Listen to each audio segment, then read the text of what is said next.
Je dis bonjour, bonjour à tout un chacun.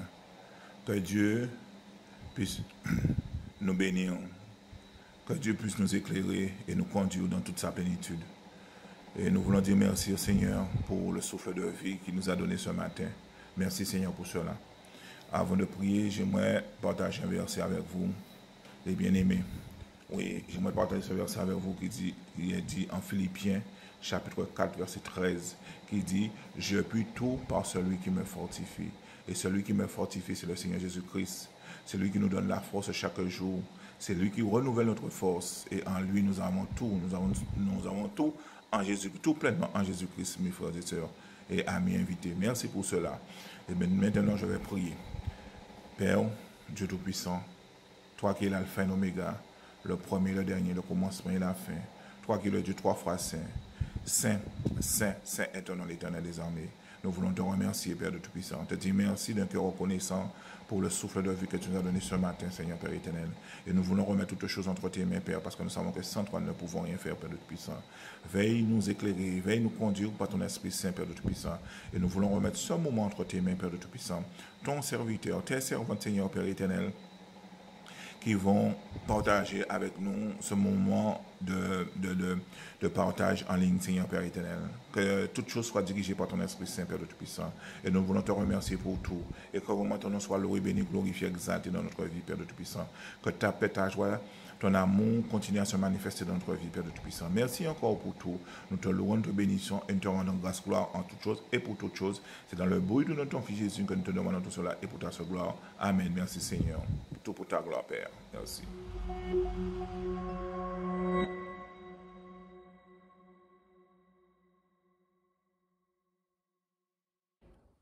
Bonjour, tu es prêt pour la leçon d'aujourd'hui? Alors on y va. As-tu déjà eu peur d'être rejeté par tes camarades parce que tu étais différent à leurs yeux? Dans la Bible, il y a une personne qui, elle, a eu peur de ne pas être acceptée à un moment de sa vie. Tu veux sans doute savoir de qui il s'agit et pourquoi. Alors, écoute. Deux femmes étaient parties à pied d'un village du pays de Moab pour se rendre dans la ville de Bethléem, dans le pays d'Israël. La plus jeune s'appelait Ruth et la plus âgée, sa belle-mère, se nommait Naomi. Naomi avait vécu auparavant dans le pays d'Israël et Ruth était née et avait vécu jusqu'ici à Moab. Comme le chemin était rocailleux, elles avançaient péniblement. Elles étaient épuisées car elles marchaient déjà depuis plusieurs jours. Ruth, la Moabite, parlait une autre langue quand elle était petite et la couleur de sa peau était différente de celle de Naomi. Mais Dieu aime tout le monde. Tous ont de l'importance à ses yeux. Mais pourquoi ces deux femmes avaient-elles entrepris ce si long voyage? La Bible nous dit que 10 ans plus tôt, Naomi avait dû quitter la ville de Bethléem avec son mari et ses deux fils à cause d'une grande famine. En temps de famine, il n'y a presque rien à manger. Naomi et son mari, Elimelech, ont décidé de se réfugier avec leurs deux fils dans un pays appelé Moab. Tout allait bien au début, mais un jour, Elimelech, le mari de Naomi, est mort. Plus tard, chacun de ses fils a épousé une fille de Moab. L'une s'appelait Orpa et l'autre Ruth. Quelque temps après, les deux fils de Naomi sont morts. Pauvre Naomi, elle a dû se sentir bien triste sans son mari et ses deux fils. 10 ans après son arrivée à Moab, Naomi a pris une décision. « Je retourne en Israël, mon pays. » Elle a dit cela à ses deux belles filles, car elle avait appris que la famine était terminée en Israël. Orpa et Ruth ont voulu l'accompagner. Elles sont donc parties avec Naomi. Elles ont commencé à marcher. Au bout d'un moment, Naomi a dit aux deux jeunes femmes, « Vous avez été très gentilles avec moi jusqu'ici. mais maintenant, retournez vivre dans le pays de Moab. Orpa, après avoir eu une discussion avec Naomi, est repartie rejoindre sa famille et ses amis. Naomi a dit alors à Ruth, « Orpa, ta belle-sœur, est partie rejoindre son Dieu, ses dieux et son peuple. Fais comme elle, retourne chez les tiens. » Ruth, comme Orpa, était moabite. Elle faisait partie d'un peuple qui adorait d'autres dieux. C'est un péché. Dieu veut que l'on l'adore lui seul. Toi aussi, tu as un problème. Ce problème en toi s'appelle le péché. Le péché, c'est tout ce que tu fais, tout ce que tu dis, tout ce que tu penses qui n'est pas bien. Le péché, c'est la désobéissance à Dieu. Dieu nous demande d'obéir à nos parents, mais il t'arrive de désobéir. Quand tu dis à maman que tu n'as pas de leçon, alors que tu sais très bien que la maîtresse t'a donné du travail, mais tu mens. Mentir est un péché. Quand tu prends un aliment dans le réfrigérateur, alors que papa t'avait dit de ne pas le faire, c'est un péché parce que tu as désobéi. Tu es né dans le péché et à cause du péché, tu es séparé de Dieu. Car Dieu est saint, il ne supporte pas le péché. La Bible dit en Romains 3, verset 23, « Tous ont péché et sont privés de la gloire de Dieu. » Tous.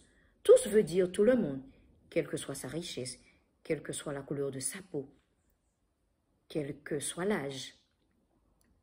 Tout comme toi, Orpa et Ruth avaient un problème. Orpa est reparti chez les siens.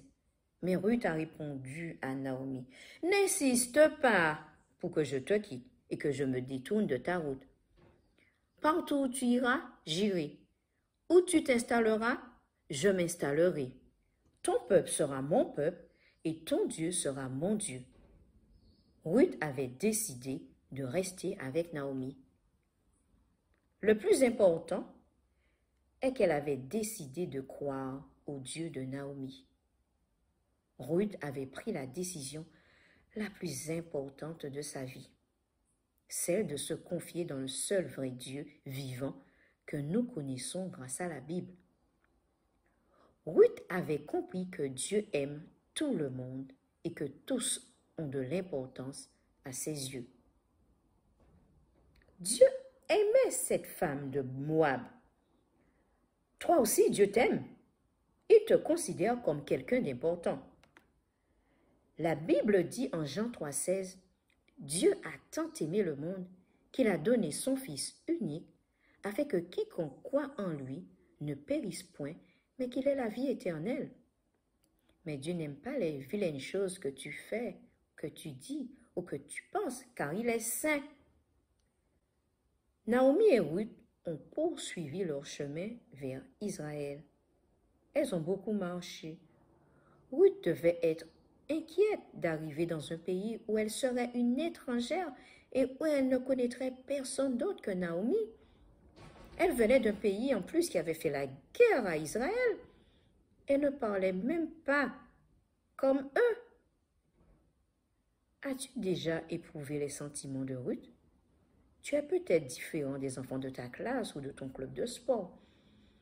Peut-être qu'on s'est déjà moqué de toi pour une raison que j'ignore. Tu peux parler de tes problèmes à un de tes proches, à ton frère, si tu en as un, à ta soeur, si tu en as un, à ton papa, à ta maman, et même à un ami. Mais avant tout, j'aimerais te parler de celui qui peut vraiment changer ta vie. C'est Dieu. Il s'intéresse à toi et t'aime. Il veut s'occuper de ton plus grand besoin et t'aider à résoudre tes problèmes. Ton plus grand besoin, c'est de te tourner vers Dieu. Tu as besoin qu'il pardonne tes fautes, tes péchés. Jésus est mort sur la croix pour tes péchés et ceux du monde entier. Lui, le Fils parfait de Dieu, il n'avait pas besoin de faire cela, mais il est mort sur la croix parce qu'il nous aime, parce qu'il t'aime. La Bible dit que son sang a coulé sur la croix. Il a pris la punition de tes péchés. Il est resté 3 jours dans le tombeau, mais le 3e jour, il est revenu à la vie. Et maintenant, à cause de ce que Jésus a fait pour toi, tes péchés peuvent être pardonnés. Ruth et Naomi sont arrivées à Bethléem après avoir beaucoup marché. Dieu a pris soin d'elles. À cette époque, les pauvres avaient le droit de venir dans les champs pour ramasser les épis oubliés afin de se nourrir. Ruth est allée dans le champ d'un homme nommé Boaz. Dieu a agi dans le cœur de cet homme. Boaz s'est montré bon envers Ruth. Il a demandé à ses serviteurs de laisser tomber exprès des épis pour Ruth, pour qu'elle les ramasse pour se nourrir. Chaque jour, elle se rendait dans les champs de Boaz. Un jour,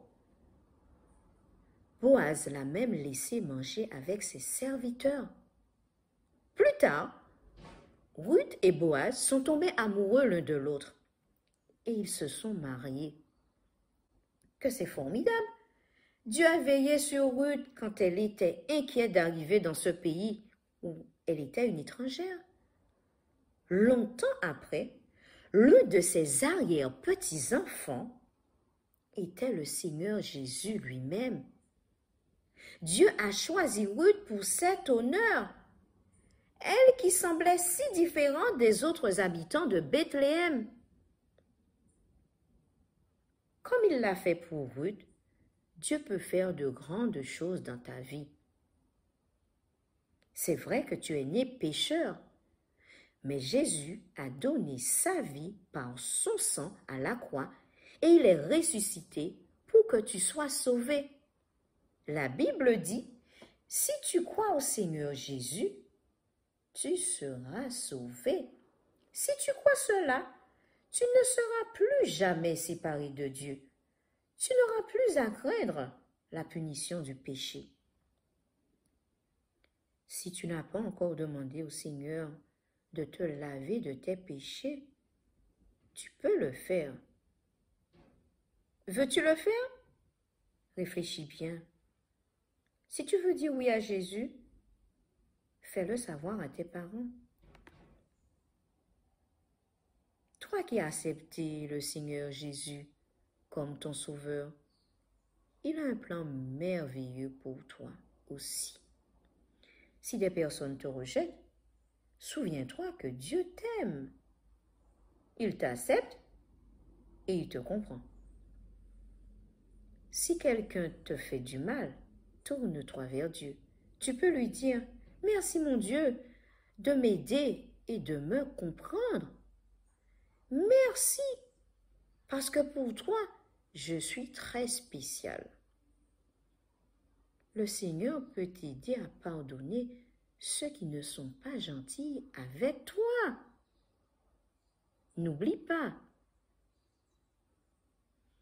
Notre leçon est terminée. J'espère que tu l'as appréciée. Au revoir.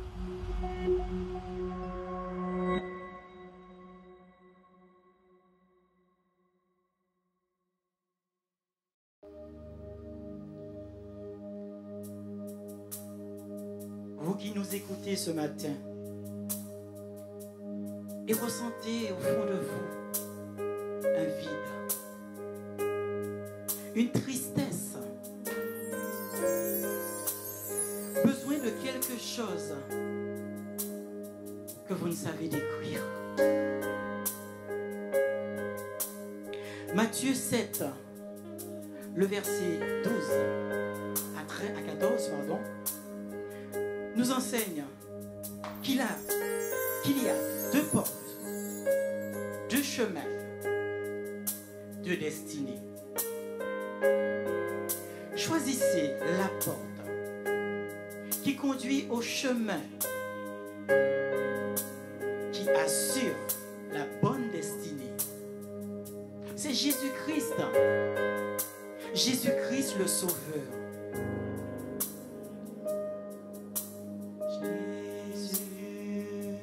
Nous te couronnons, nous te proclamons roi.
direction, cherchant la voie.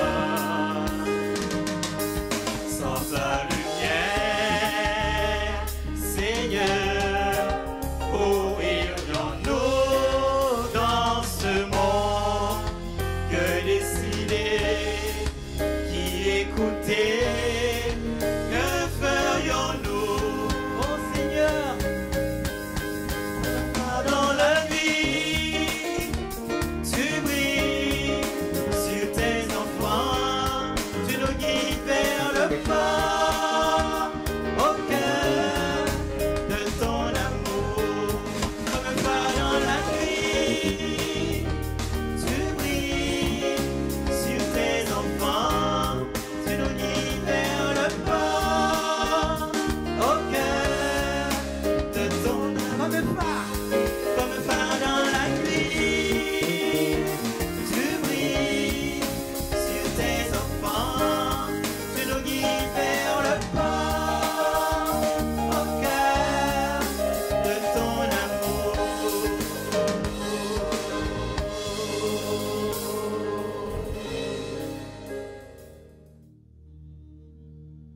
rendons gloire à notre Seigneur ce matin. Il est digne de louange, digne d'adoration. Et nous voulons le lui dire ce matin par ce chant. Nous te rendons gloire et honneur.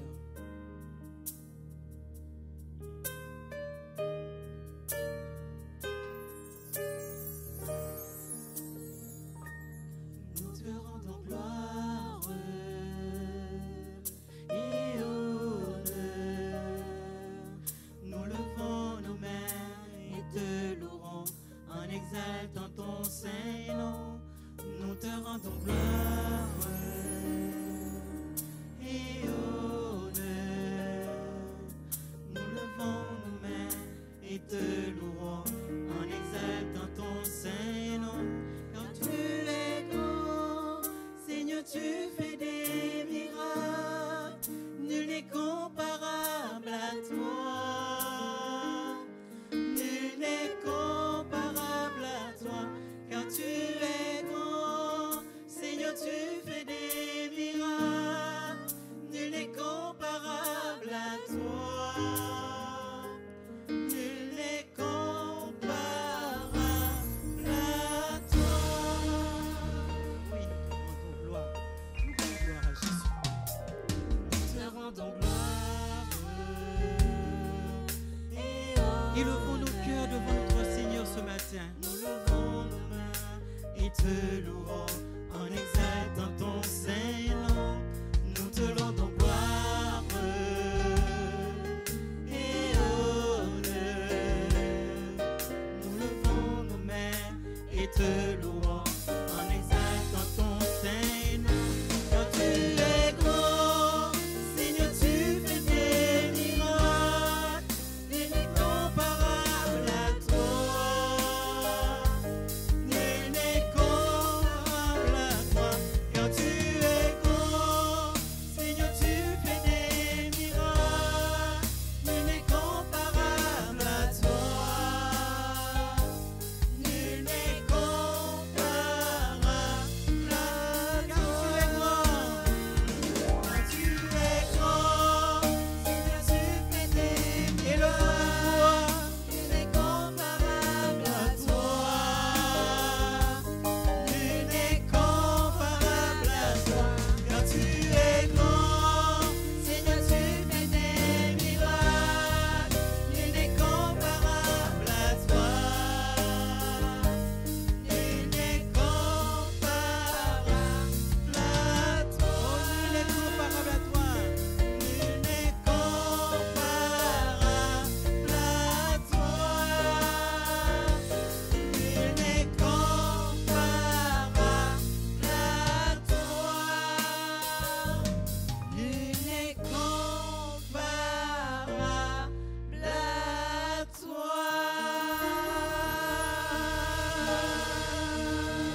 Oui, bonjour bien-aimés frères la ville Clancy. On vient vers vous pour matin là pour encourager vous et une petite séquence à vie en moins d'un petit témoignage bien rapide. Non, moi c'est la ville Clancy, en cas sorti de la Dominique. En venu ici en Guadeloupe, exactement en 1979, en arrivé en Guadeloupe, ensuite en cyclone. Et par la suite, cyclone Nassa, à l'âge de 6 ans, arrivé ici. Et voilà qu'en un moment sombre à vie en moins, en cas élevé en Guadeloupe, si en dans le territoire Goubet, sur la Basse-Terre, et en cas resté là, il grandit jusqu'à l'âge de 13-14 ans. Là, on fait toute l'école en moins, et puis après ça, en cas il vient ici la grande terre. Mais il faut nous comprendre que là où Timoun ou qu'a levé, Timoun ni cette habitude qui arrive dans la vie, qui n'est pas facile, mais je voulais encourager les grands et les grands pas, je voulais encourager les jeunes et dire que tout ça qui arrive dans la vie, c'est pour une raison, et là où bon Dieu, qui prend un côté pour mener de l'autre côté, ils savent qui j'en peux faire. Et ils connaissent qui chemin pour faire passer, pour faire arriver à lui. Alors, à travers des moments difficiles là, ça, en vie à l'âge de 13 ans, je prends responsabilité moi d'élever frère et moi parce que maman pas TP. Et tu as associé l'école et associé travail à terre, associé toute qualité pour te encore lever ces frères là. Mais en tout cas, ce qui est important dans tout ça, c'est qu'on joue dans misère moins et peine moins, on joue dans désespoir moins, en vient tant qu'il y a un monde qui est capable d'aider moins, qui est capable de changer vie en moins, de changer, de transformer chez moins, et en vient rencontrer Jésus-Christ. Et en voulant vraiment encourager au bon matin là et de dire comme ça que il n'y a pas une solution qui est exécrable, il n'y a pas une solution qui n'est pas une difficulté, il n'y a pas une solution. Ça, quoi qui dit qui pas ni solution, ou peut-être qu'on va dire ça pas un peu qui arrivé, mais je veux dire que gardez-moi et gardez, écoutez ça qu'a dit là, et que savent que bon Dieu est vivant. Il est vrai qu'en levé, mais il y a un certain moment qu'il y a une obédience qui arrive moins dans la vie, il y a des gens qui n'ont pas apprécié parce que tout simplement, ils ont fait mon mal à tes petits, et là, ils vont venir grand, ça garde moins, garder ces bêtises la santé moins. Mais là, on vient rencontrer Jésus-Christ. Jésus-Christ pas manqué parce qu'en bas place, là, on rencontré, il pas manqué de monter dans le barcache moins. Et là, il montait dans un bateau là, il était obligé de nettoyer. Il a nettoyé, il commençait, le premier bêtise, il commençait à faire. Il va commencer à l'amour pour moi aimer les autres. Et là, on vient accepter Jésus. Accepter Jésus un jour, et on veut dire que en 89, les cyclones ils viennent fait, on vient accepter Christ. Mais il faut nous comprendre que accepter Jésus, c'était pas chose facile à l'époque là. À l'époque là, c'était une époque où tout était né, toute qualité qui était ni comme attirance, le zouk qui était sorti, qui a commencé, puis toute qualité qui était ni. Mais quand il arrivait, c'est qu'on vient rencontrer Jésus. Et là, on rencontré Jésus fait un bitin extraordinaire. Un jour, il a invité la mère en moi dans l'évangélisation, il a déplacé, mais pas dans l'évangélisation, il avait l'idée d'écouter, mais moi, il avait l'idée pour moi aider les jeunes filles. Mais quand il arrivé, c'est qu'on a oublié un bitin, c'est que là, on va bon Dieu nos plans, plan bon Dieu, son plan qui est parfait. Et le vrai plan bon Dieu qui a accompli, il n'a pas accompli à demi, mais qui a accompli parce que c'est l'Éternel. Et là, on vient jouer un bon Dieu. Pendant un moment là, ça, un moment d'évangélisation, là, la parole à bon Dieu prêchée, la nom à bon Dieu proclamée, l'amour à bon Dieu élevé, l'idée là qui est venue avec l'empêche de lit, et bien, on est obligé d'ouvrir, mettez-moi en évidence, c'est ouvrir chez moi, et là, on veut que moi, la paix, tout ça qui était tristesse, vient commencer à partir, et bon Dieu, libérer moi. On veut dire que, bon matin là, que bon Dieu est capable aussi de libérer et faire une différence. Et aujourd'hui, jour, bon Dieu fait des mondes extraordinaires, il fait des mondes chrétiens, il fait des mondes hommes, un prédicateur, un homme qui a prêché parole là, tout partout, et qui a fait encore des moyens d'être responsable de l'église là, quand l'Ivan est là, d'être un dans ces responsables là. Et il avait béni mon Dieu pour ça. Jeudi jour, lève mon Dieu qui a pris de zéro, qui a mené au monter, c'est qui a fait la différence, c'est qui a fait tout bitin, mais il voulait que nous marchions en honnêteté de vie. Que mon Dieu bénisse richement pour matin là, et qu'elle nous a glorifié, que simplement qu'elle fait du bien à travers le témoignage là ça, et qu'elle ouvre et qu'elle laisse mon Dieu agir, et qu'elle nous a mon Dieu glorifié. Merci beaucoup et à bientôt.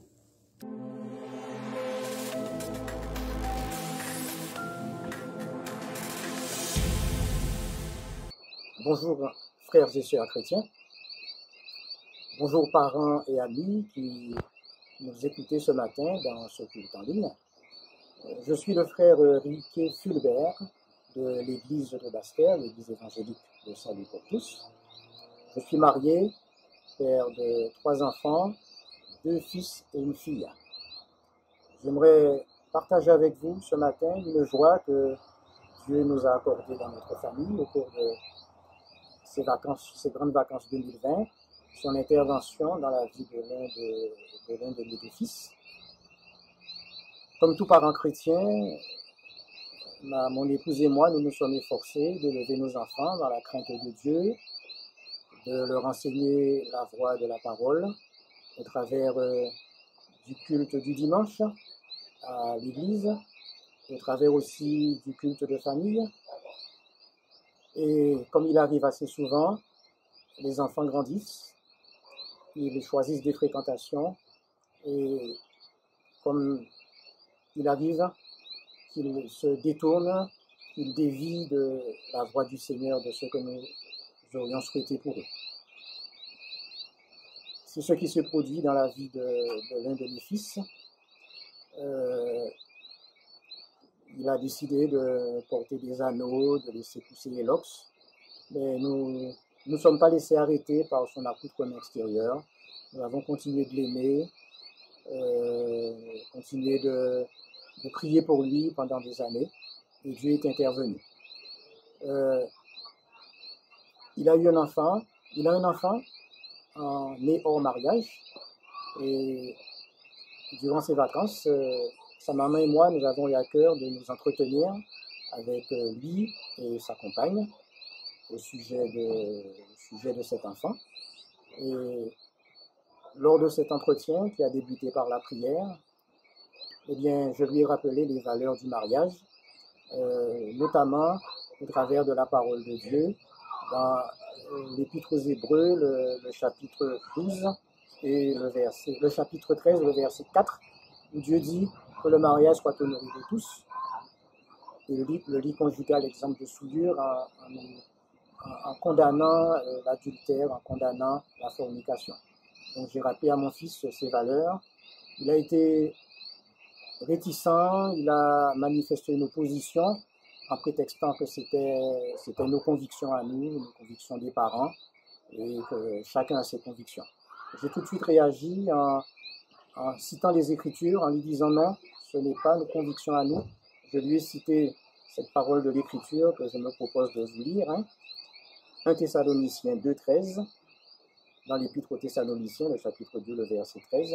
C'est pourquoi nous rendons continuellement grâce à Dieu de ce qu'en recevant la parole de Dieu que nous vous avons fait entendre, vous l'avez reçue, non comme la parole des hommes, mais ainsi qu'elle l'est véritablement, comme la parole de Dieu qui agit en vous qui croyez. Cet entretien s'est terminé par la prière, et le dimanche qui a suivi l'entretien, nous avons eu un baptême dans notre église à Basse-Terre. De retour à ce baptême, nous trouvons notre fils qui est assis dans le salon, dans le fauteuil, avec cette même Bible, avec ma Bible, la Bible de son papa dans la main, en train de lire, dans une attitude de recueillement. Ma femme l'invite à assister au culte, et à notre grande satisfaction, à notre grand étonnement, il ne manifeste aucune opposition, il accepte presque instantanément. Ma fille qui est déjà au Seigneur, qui ne pensait pas venir au culte parce qu'elle était rentrée tardivement le soir, le Seigneur touche son cœur aussi, elle change d'attitude rapidement et elle décide aussi de venir au culte. Arrivée à l'église le dimanche matin, arrivée au temple, le culte s'est passé d'une manière inhabituelle, avec une louange au cas, et mon fils qui est un très fervent joueur de cas, un très grand tambouiller, le Seigneur l'a touché par la musique traditionnelle au cas. Le pasteur Sergère a fait son message sur l'Apocalypse, Et à la fin du message, il a invité ceux qui ont besoin du Seigneur de s'approcher pour demander la prière. Le culte s'est terminé. Je suis allé parler avec quelques frères et sœurs et je ne me suis même pas rendu compte que mon fils s'est approché. Il a été le seul qui a demandé la prière au pasteur. Et c'est après qu'on est venu me dire, mais tu n'as pas vu ton fils? Il s'est levé, il a été le seul et il a demandé la prière pour que le Seigneur agisse dans sa vie. Donc, c'est un témoignage que j'ai voulu vous donner sur tous les parents qui vivent la même situation que nous. Ne vous découragez pas si vos enfants se sont détournés du Seigneur, ont pris un mauvais chemin. Persévérez dans la prière. Ne vous découragez pas et Dieu a son temps. Il agira en son temps, au moment où il faut, et il saura ramener vos enfants au Seigneur. Soyez bénis, soyez encouragés, au nom de notre Seigneur Jésus. Savez-vous que rien n'est impossible à Dieu? Le crois-tu? Le croyez-vous? Rien n'est impossible à Dieu.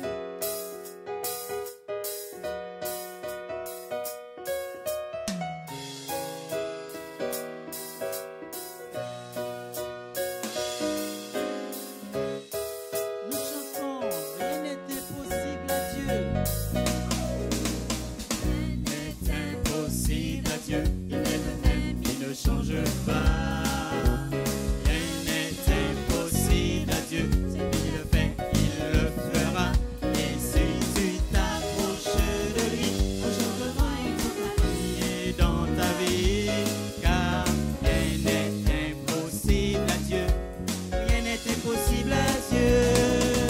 Dieu, rien n'est impossible à Dieu. Rien n'est impossible à Dieu, il est le même, il ne change pas. Rien n'est impossible à Dieu, ce qu'il a fait, il le fera. Et si tu t'approches de lui, tout changera autour de toi et dans ta vie. Car rien n'est impossible à Dieu, rien n'est impossible à Dieu. Encore une fois. Rien n'est impossible à Dieu, il est le même, il ne change pas. Rien n'est impossible à Dieu, ce qu'il a fait, il le fera. Et si tu t'approches de lui, tout changera autour de toi et dans ta vie. Car rien n'est impossible à Dieu, rien n'est impossible à Dieu.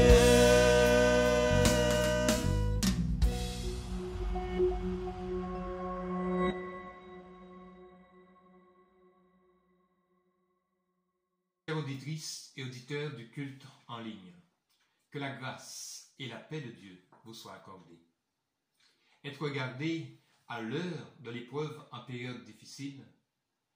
Pour aborder ce sujet, je vous invite à lire ensemble le texte d'Apocalypse au chapitre 3 et les versets 7 à 13.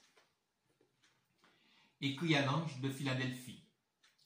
Voici ce que dit le Saint, le véritable, celui qui a la clé de David, celui qui ouvre et personne ne fermera, celui qui ferme et personne n'ouvrira. Je connais tes œuvres. Voici, parce que tu as peu de puissance, que tu as gardé ma parole et que tu n'as pas renié mon nom, j'ai mis devant toi une porte que personne ne peut fermer. Voici, je donne quelques-uns de ceux de la synagogue de Satan, qui se disent juifs et ne le sont pas, mais qui mentent. Voici, je les ferai venir se prosterner à tes pieds et reconnaître que je t'ai aimé. Parce que tu as gardé la parole de la persévérance en moi, je te garderai aussi à l'heure de la tentation qui va venir sur le monde entier pour éprouver les habitants de la terre. Je viens bientôt. Retiens ce que tu as, afin que personne ne prenne ta couronne. Celui qui vaincra, je ferai de lui une colonne dans le temple de mon Dieu, et il n'en sortira plus. J'écrirai sur lui le nom de mon Dieu et le nom de la ville de mon Dieu, la nouvelle Jérusalem qui descend du ciel d'auprès de mon Dieu et mon nom nouveau. Que celui qui a des oreilles entende ce que l'Esprit dit aux églises. Le contexte du discours que je vous adresse s'inscrit 5 mois après la période de confinement liée à la Covid-19 et au moment du déconfinement avec masque obligatoire même à l'extérieur. Être préservé à l'heure du déconfinement et de la crise sanitaire. le contexte du passage et du livre de l'Apocalypse, au niveau géographique, il s'agit de la province romaine d'Asie, la Turquie actuelle, qui était au 1er siècle le centre culturel du monde, le berceau de la philosophie grecque. Dans son contexte socio-économique, la province romaine d'Asie représentait jusqu'au début du IIe siècle le sommet de la grandeur et de la pleine prospérité de l'ordre social de Rome. Sous les empereurs Néron et Domitien au 1er siècle, de profonds changements étaient en cours et l'Empire nageait dans l'immoralité et les crimes de toutes sortes. Dans son contexte politico-religieux, la chute de Jérusalem en l'an 70 va mettre fin aux privilèges des Juifs de la diaspora. Le conflit viendra de l'expansion du culte de l'empereur, c'est la confrontation entre l'Église et le monde ambiant. Conflit entre le christianisme et le culte impérial sous Néron, et qui va s'accentuer sous Domitien à la fin du 1er siècle, car l'empereur se fit nommer officiellement le Seigneur Dieu en 86. On comprend mieux la position des disciples en Actes des Apôtres, au chapitre 4 et au chapitre 5. Mieux vaut obéir à Dieu plutôt qu'aux hommes. Les chrétiens ont joui d'une certaine tranquillité entre la mort de Néron et le règne de Domitien. La multiplication des chrétiens inquiétait l'empereur Domitien, car le christianisme s'est différencié du judaïsme. Ils adoraient Jésus comme le Dieu unique, infini et personnel, ce qui déclencha la fureur de l'empereur et la persécution. On peut parler donc d'un conflit politico-religieux, un conflit politique du point de vue romain. Les chrétiens agissent contre les édits de César en disant qu'il y a un autre roi nommé Jésus. Mais on peut aussi parler de conflit religieux du point de vue chrétien. Pour l'apôtre Jean, qui a écrit le livre de l'Apocalypse, ce conflit signifiait une question de vie ou de mort pour l'Église. Et c'est dans ce contexte précis que l'apôtre Jean va écrire le livre de la Révélation ou l'Apocalypse. Ce contexte nous permet de mieux comprendre les phrases suivantes adressées aux chrétiens de l'époque. Sois fidèle jusqu'à la mort, Apocalypse chapitre 2. Ou encore, elle est tombée, Babylone la grande, c'est-à-dire l'empire romain de l'époque, Apocalypse chapitre 18. Et encore, notre Dieu a manifesté sa puissance et instauré son règne, Apocalypse chapitre 12.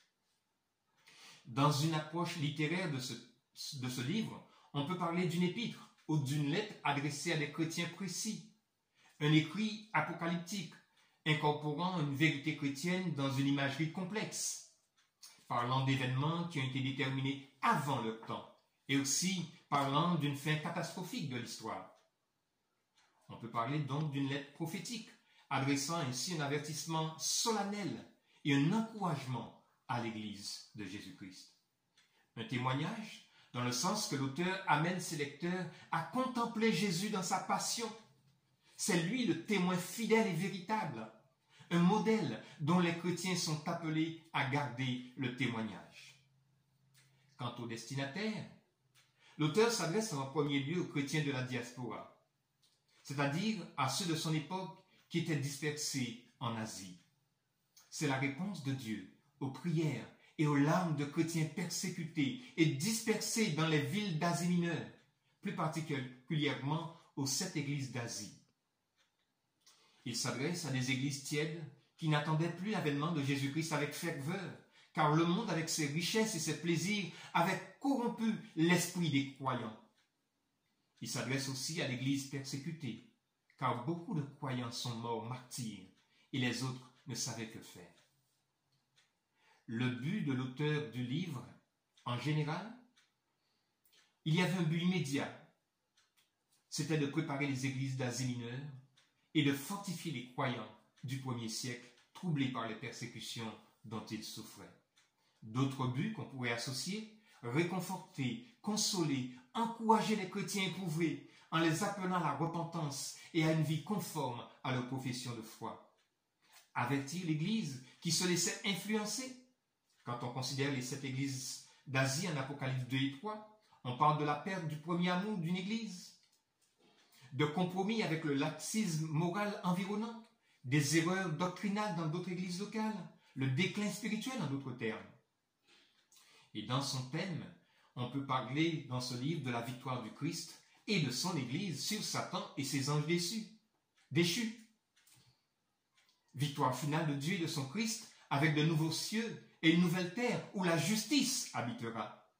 Victoire du Christ et de son Église sur Satan et ses démons, voire ses alliés. Et l'apôtre Paul qui disait un combat contre les pouvoirs de ce monde de ténèbres dans le livre d'Éphésiens au chapitre 6. Pour plus d'informations sur le livre de l'Apocalypse, je vous invite et je vous recommande le livre d'Alfred Kuhn, Introduction au Nouveau Testament, 4e volume, l'Apocalypse, des éditions Emmaüs. Il est certain que le livre de l'Apocalypse a un message réconfortant pour nous aujourd'hui, nous qui sommes parvenus à la fin des temps. Et dans le livre de la Révélation, le Seigneur a quelque chose à dire à son Église. Sommes-nous prêts à écouter et à entendre ce que l'Esprit dit aux Églises aujourd'hui encore? Nous disons non et à la psychose et à la panique générale. Aujourd'hui encore, ne cédons pas à la panique et à la psychose, comme si nous n'avions point d'espérance. Que ce soit les tsunamis surgissant de la mer, ou les ouragans venant du ciel, ou encore les tremblements de terre. Que ce soit les films apocalyptiques, ou des théories tragiques et exagérées du genre « Y a-t-il un pilote dans l'avion ?» comme si le pilote aurait été enlevé subitement et que l'avion serait livré à lui-même. Non, ne tombons pas dans la psychose, mais gardons les regards fixés sur Jésus qui contrôle les événements de ce monde et dont rien ne lui échappe. Ne crains point, car je suis avec toi. Je te garderai à l'heure de la tentation qui va venir sur le monde, dit Jésus à l'église d'Apocalypse. C'est le rôle de l'église en temps de crise. Oui, c'est son rôle en temps de crise, de rassurer et non de manipuler, de prêcher l'espoir et non de faire peur, sans nier la réalité pour autant. C'est-à-dire sans nier l'ampleur des circonstances et des conséquences de la Covid-19 ou de tout autre fléau. Des conséquences tant sur le plan de la santé que sur l'économie, perte de l'emploi par exemple, sans nier non plus les frustrations que cela implique. Cela m'amène à une prise de conscience et à m'adresser à l'Église concernant l'assistance au culte avec petits et grands, enfants, jeunes et adultes, en cette période de déconfinement. Nos enfants sont inquiets quant à leur avenir, et c'est légitime. Et la rentrée scolaire se fait avec beaucoup d'appréhension et d'incertitude. Cependant, encourageons nos enfants à s'interroger sur leur avenir et à chercher Dieu en lui donnant la première place dans leurs projets. Invitons-les à venir au culte avec nous, voire à participer avec nous au culte. Nous adultes, parents et grands-parents, nous avons certainement peur pour notre santé et c'est aussi légitime. Mais tout en respectant le port du masque et les gestes barrières, tout en sachant que le nombre de places est limité dans nos lieux de culte et qu'il n'y a pas de place pour tous chaque dimanche, je vous encourage à vous inscrire au culte en présentiel auprès de vos responsables. Un culte qui dure moins d'1h30, de manière à rendre gloire à Dieu ensemble, même en temps de crise.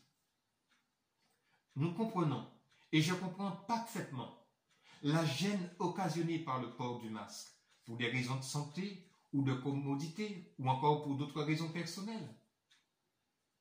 Mais sans juger personne, je constate que nos enfants peuvent se rendre à l'école pour préparer leur avenir. Nous pouvons nous-mêmes nous rendre dans les magasins pour nos besoins fondamentaux et aussi dans les salles d'attente des médecins pour notre santé, en attendant parfois 2 heures, voire bien plus. Alors, entre nous, n'est-ce pas pour vous et moi un privilège de se rendre en présentiel dans un lieu de culte pour glorifier Dieu librement tout en respectant les gestes barrières? Il appartient à chacun de vous. Il appartient donc à chacun de vous de répondre à la question. Nous disons aussi oui à une église triomphante L'église de Philadelphie, qui signifie amour fraternel, est l'une des églises d'Asie à laquelle le Christ ne fait que des éloges et aucun reproche, malgré leur peu de puissance. Elle était une église vivante, dynamique et fidèle, certes avec peu de puissance, mais Dieu regarde au cœur. Et l'église de Philadelphie savait faire confiance à Dieu en toutes circonstances pour résister à l'heure de la tentation qui allait venir sur le monde. Elle n'a pas renié le Christ au moment de la persécution. Et comme elle est restée fidèle à la parole de Dieu, Jésus lui fit la promesse de la préserver à l'heure de la tentation. Au-delà des événements que nous qualifions souvent d'apocalyptiques ou encore terrifiants, en Matthieu chapitre 24 et dans d'autres textes de la Bible, Jésus nous avertit de 2 signes importants avant la fin des temps. Premier signe, l'annonce de l'évangile dans les îles lointaines et au monde entier. Alors, il est de la responsabilité de l'Église, à vous et à moi, de faire connaître le Christ à nos amis, à nos parents, à nos voisins, aux jeunes, aux moins jeunes et aux aînés. Deuxième signe, l'amour du plus grand nombre se refroidira et alors viendra la fin. Et nous le constatons de jour en jour, dans nos foyers, dans nos églises, dans notre voisinage, dans la société tout entière. Mais la prophétie n'est pas une fatalité. Elle nous encourage au contraire à veiller sur nous-mêmes et à ranimer la flamme de notre premier amour pour Dieu et envers les autres. Si Dieu a su garder l'église de Philadelphie à l'heure de l'épreuve en période difficile, il saura aussi nous préserver si nous restons fidèles à sa parole à l'heure du déconfinement et de la crise sanitaire. Et même si certains d'entre nous avons eu la Covid-19, que d'autres encore l'auront, que certains sont morts malheureusement et qu'il y aura encore des morts, ne cédons pas pour autant à la panique, mais soyons prudents. Un masque sur le visage ne peut détruire notre communion fraternelle. Et ce n'est pas l'absence d'un baiser qui détruira l'amour que Dieu nous appelle à manifester les uns envers les autres. Au début de la Seconde Guerre mondiale, beaucoup de chrétiens ont trouvé dans le livre de l'Apocalypse un encouragement et aussi une consolation. Cela les a aidés à tenir ferme dans un temps qui menaçait de les renverser. Aujourd'hui encore, nous pouvons retrouver dans ce livre, si nous le lisons avec intelligence, cette capacité à rebondir face à une situation désespérante. Le but permanent du livre était de permettre aux chrétiens qui passent par l'épreuve de trouver encouragement, force, consolation dont ils avaient besoin. Il n'a pas été écrit pour effrayer ou intriguer ses lecteurs, mais bien au contraire, pour les aider à comprendre le programme de Dieu pour leur temps. Je vous encourage donc à lire le livre de l'Apocalypse. Et pour conclure cette thématique avec vous, en m'adressant aux croyants, à ceux qui se disent enfants de Dieu, je peux affirmer haut et fort que l'apôtre Jean, le disciple bien-aimé, n'a pas écrit pour effrayer l'Église à l'heure de la fin des temps, ou encore pour semer une panique générale. Au contraire, il a écrit pour rassurer et affermir ceux de son époque. Si certains utilisent la Covid-19 pour semer la peur, j'aimerais vous dire en toute humilité, ne craignez point, car Dieu nous a fait la promesse d'un monde meilleur où la justice habitera éternellement. Il n'y aura plus ni deuil, ni souffrance, ni larmes. J'encourage donc les jeunes, les parents et les enfants à se rendre dans un lieu de culte où le nom de Dieu est glorifié grâce à l'œuvre de Jésus-Christ à la croix. En m'adressant à ceux qui cherchent Dieu, sachez qu'il y a un Dieu qui vous aime et que bien qu'il ait fixé un jour où il jugera les uns et les autres, les circonstances d'aujourd'hui vous invitent à chercher Dieu de tout votre cœur. C'est maintenant le temps favorable et non le temps de la peur. c'est maintenant le temps pour choisir en toute bonne conscience et en adulte la voie que vous voulez suivre. Et je vous encourage à choisir le chemin qui mène à la vie éternelle avec des réjouissances, et non le chemin qui mène à la séparation éternelle, loin de la face de Dieu et avec des regrets éternels. Que la paix de Dieu vous accompagne tous.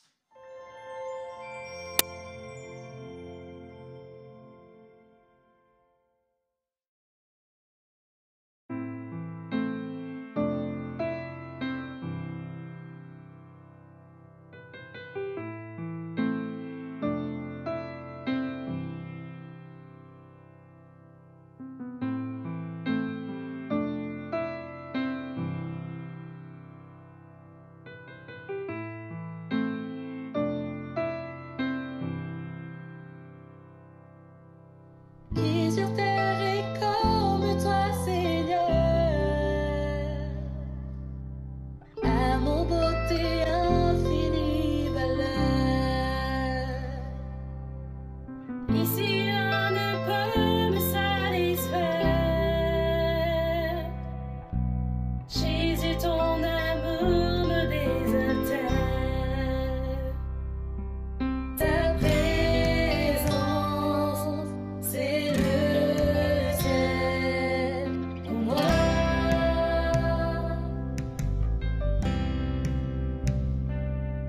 Ta présence, c'est le ciel pour moi.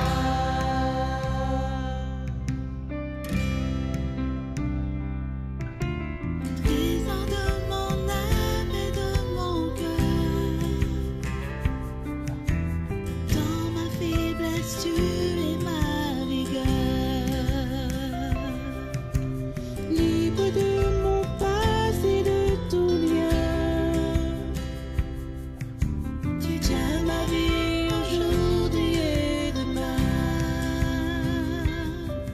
Ta présence, c'est le ciel pour moi.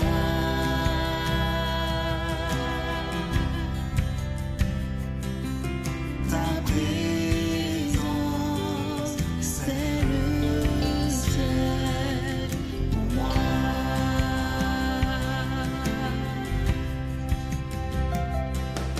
Ta présence, c'est le ciel pour moi.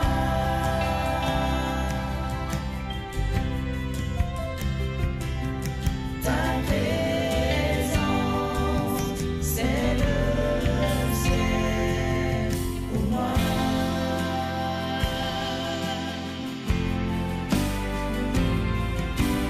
Oh Jésus,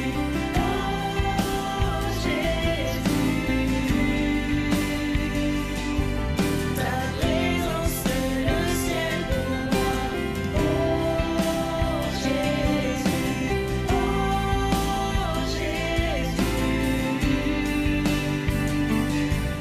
ta présence, c'est le ciel pour moi.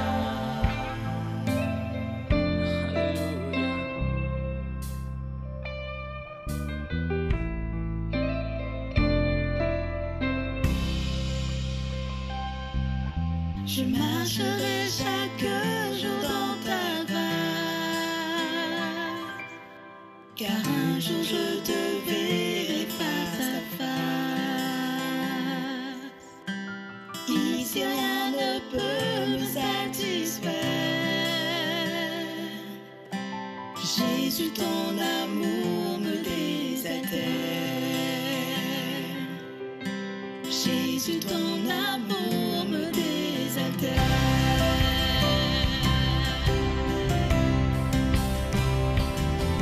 Ta présence, c'est le ciel pour moi.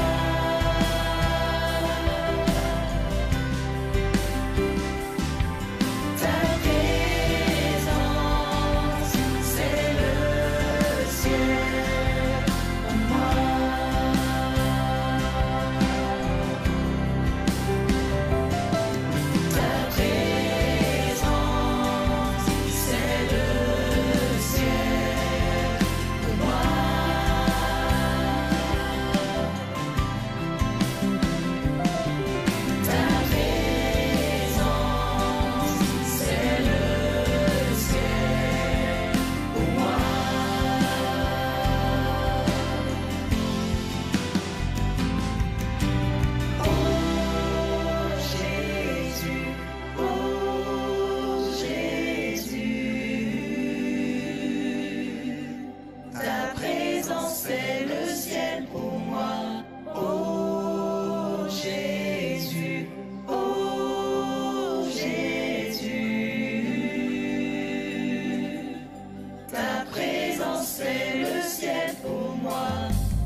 Jésus, ton amour me désaltère.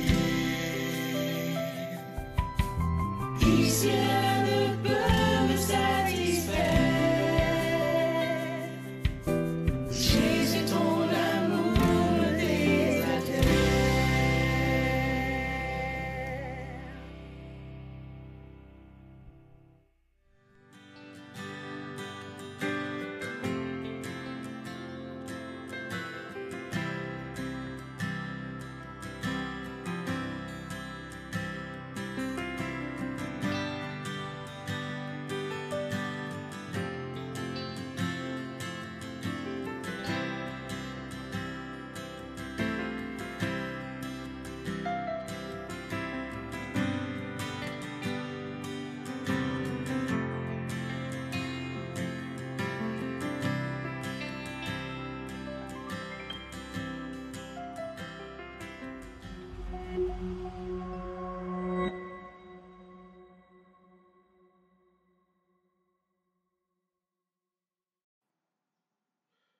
Éternel, notre Dieu Tout-Puissant, ce matin nous te bénissons, nous t'élevons, nous te glorifions parce que tu en es digne.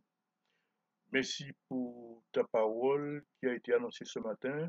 Merci pour l'onction que tu as mis sur notre frère ce matin afin qu'il puisse parler en ton nom. Nous te remercions pour ta fidélité, tes grâces, ton amour envers nous. Effectivement, dans ce temps que nous vivons, ta parole nous dit que le Dieu de toute grâce qui vous a appelé à sa gloire éternelle, après que vous aurez souffert pendant un peu de temps, vous perfectionnera lui-même, vous fortifiera, vous affermira, vous rendra inébranlable. Seigneur, nous reconnaissons que tu es Dieu, nous reconnaissons que ta parole, c'est la vérité. À travers ces moments difficiles, tu nous permets de nous rapprocher encore plus de toi, de nous rapprocher surtout les uns des autres et de reconnaître que tu es celui qui nous conduit, tu es celui qui prend soin de nous. Jacques nous dit effectivement de considérer les différentes épreuves auxquelles nous sommes exposés comme un sujet de joie. Nous te bénissons parce que tu es à la manœuvre, tu es à la commande. C'est vrai qu'aujourd'hui, le monde est en sens dessus, et nous-mêmes, nous sommes affligés de l'intérieur par ces propos que nous entendons, par ces situations que nous vivons, que nous voyons. Ainsi, fortifie-nous, Seigneur. Donne-nous encore plus de toi, de ta pensée, ta manière de voir. Nous te demandons de nous garder de la tentation de nous faire justice nous-mêmes ou de porter un quelconque jugement sur qui que ce soit, mais que ton nom soit glorifié.